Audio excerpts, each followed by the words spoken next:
ఈసారి జరిగే ఉప ఎన్నికల్లో కాంగ్రెస్ గెలుస్తుందని మీరు నమ్ముతున్నారు?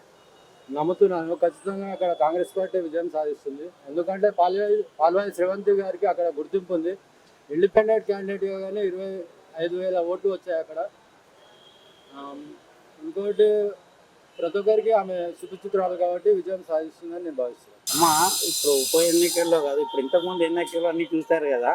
బీజేపీ ముందు అడుగులు ఉన్నది. మోడీ గారి పేరు మీద బీజేపీ మన కావాలనుకుంటారు. Compulsory BJP గెలుస్తుందమ్మా. హుజరాబాద్లో కేసీఆర్ ప్రధానంగా మనకి ఈటల రాజేందర్ని బహిష్కరించి అక్కడ ఎన్నికలకు సంబంధించిన వాతావరణాన్ని టీఆర్ఎస్ క్రియేట్ చేసింది.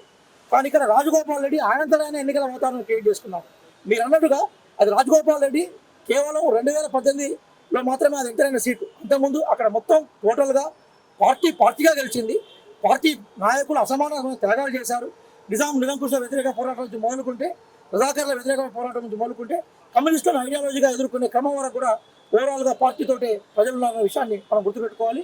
నిజంగా చెప్పాలంటే భారతీయ జనతా పార్టీ వస్తుంది. ఏ ప్రజల కోసం అభివృద్ధికి నోచుకోలేదు. అక్కడ రాజగోపాల్ రెడ్డి గారు నిజంగా రాజీనామా చేసి ఈరోజు భారతీయ జనతా పార్టీ ఎందుకు రావాల్సిందంటే, భారతీయ జనతా పార్టీ చేసిన అభివృద్ధిని చూసి తను అక్కడ నిజంగా అభివృద్ధి జరుగుతున్న ఉద్దేశంతో తను వచ్చారు. నిజంగా అభివృద్ధి జరుగుతుంది. 4 దిక్కులు 4 ఆర్లు ఉన్నాయి. తూర్పు, పడమర, దక్షిణ ఉన్న 4 దిక్కుల్లో నలుగురు, ఒక రాజాసింగ్ గారు, మరొకరు రఘునందన్ గారు, ఈటెల రాజేందర్ గారు, మరి ఇప్పుడు రాజగోపాల్ రెడ్డి గారు. ఈ 4 దిక్కుల్లో కూడా మా భారతీయ జనతా పార్టీ జనకేతనంతో జనము భారతీయ జనతా పార్టీ చేసిన కృషి చూసి నమ్మిన జనాలే. నిజంగా ఒక ప్రభుత్వ పాలన ఏంటంటే కుటుంబ పాలనకు వ్యతిరేకంగా ఈరోజు భారతీయ జనతా పార్టీ చేస్తున్న కృషికి తప్పకుండా ప్రజలే పట్టం కడతారని. మా మునుగోడు నియోజకం వేరు, హుజూరాబాద్ వేరు.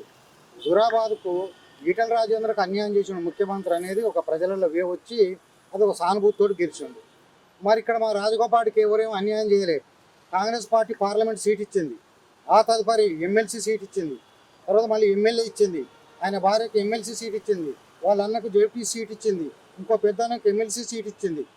ఆ తర్వాత వాళ్ళ అన్న వెంకరెడ్డి గారు నల్గొండలో ఓడిపోతే మళ్ళీ పార్లమెంట్ సీట్ ఇస్తే ఇదే కాంగ్రెస్ పార్టీ గెలిపించింది. అయిపోయింది కదా. మరి ఇక సానుభూతి ఎక్కడ, నువ్వు పార్టీ వదిలిపెట్టిపోతే?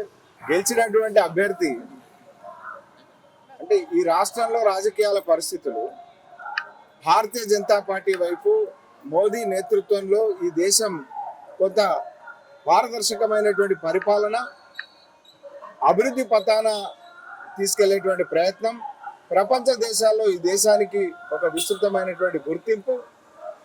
మరి కరోనా సందర్భంలో ఏ రకంగా ఈ దేశ ప్రజలను కాపాడండి అనేటువంటిది, అట్టడుగు వర్గాలకు ఏ రకంగా కొన్ని సంక్షేమ పథకాలు అందించడం జరిగింది అనేటువంటిది ప్రజలకు స్పష్టత ఉంది.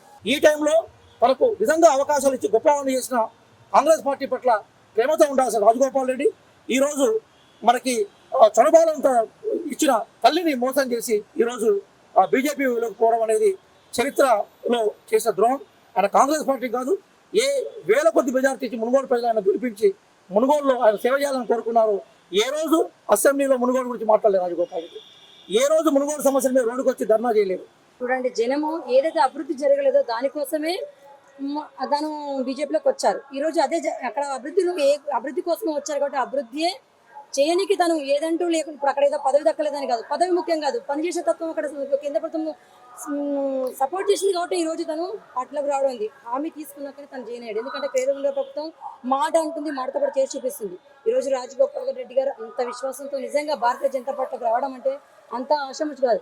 వ్యక్తిగతంగా తనకు చాలా మంచి పేరుంది. ఆ మంచి పేరే మానవత్వంతో కాపాడి తనను మరియు మునుగోడు ఎలక్షన్లో మరి ఎమ్మెల్యేగా నిలబెడుతుందని నేను నిజంగా అన్నకి హృదయపూర్వక ధన్యవాదాలు. గోవర్ధన్ రెడ్డి గారు 50 సంవత్సరాలు పార్టీ మారకుండా ఉండడం వల్ల ఆయన ఉన్న క్యాడర్ అంతా, మా నాయన, నేను, నా కొడుకు 3 తరాలు కాంగ్రెస్ పార్టీ పట్టుకొని ఉన్నారు.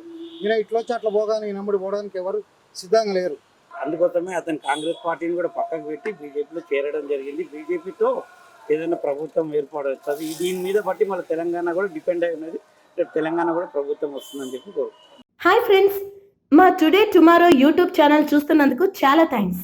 మరిన్ని లేటెస్ట్ వీడియోస్ కోసం వెంటనే సబ్స్క్రైబ్ చేయండి. అలాగే ఈ బెల్ని కూడా రింగ్ చేసేయండి. మా నోటిఫికేషన్స్ అన్ని మీ మొబైల్లో వస్తాయి. అలాగే మా వీడియోస్ మీకు నచ్చితే లైక్ చేయండి, షేర్ చేయండి, నచ్చకపోతే కామెంట్ చేయండి.